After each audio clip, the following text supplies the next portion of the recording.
Magandang araw sa inyo mga kaibigan. Itong ating almusalita sa araw na ito, November 10. Ang ebanghelyo natin ay Luke 16:1-8. Sabi ng ebanghelyo, Jesus told his disciples there was a rich man whose steward was reported to him for fraudulent service. He summoned the steward and asked him, "What is this I hear about you? I want you to render an account of your service." Imagine ngayon na ito ang tinatanong ng Panginoon sa iyo. Gusto kong account of your service. Kwento mo sa akin, in detail, anong ginagawa mong paglilingkod mo sa akin.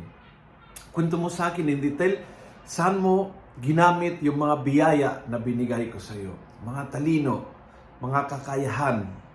Kwento mo sa akin, kung paano mong pinaglilingkuran ng mga tao na nilagay ko sa iyong kapaligiran. In your work, circle of friends, close family, neighbors, paano mong ginagamit ang lahat ng binigay ko sa iyo, pananampalataya, talino, kakayahan, trabaho, kalusugan, para sa paglilingkod sa iba. Give me in detail an account of your service.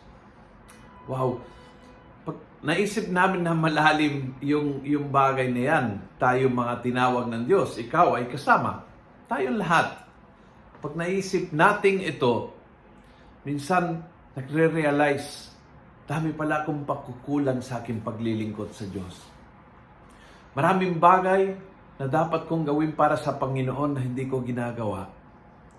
And the good news of ito, ng kwentong ito, ng talinghang ito, ng ebanghelyong ito is, binigyan ng second chance, binigyan ng pakakataon, ayusin ang kanyang disaster sa paglilingkod.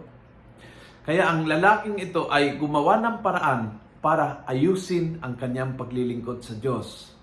At pinuri ng Diyos, hindi yung kanyang pagiging disaster, kundi yung pagiging matalino sa pag-take ng second chance. Sana eye-opener sa ating lahat ito. Kung tayo ay isasamon ng Panginoon ngayon at tatanungin, give me a detailed account of your service.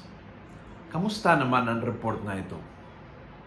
Kung nagustuhan mo ang video ito, pass it on. Punuin natin ng good news ang social media. Gawin natin viral araw-araw ang salita ng Diyos. And God bless.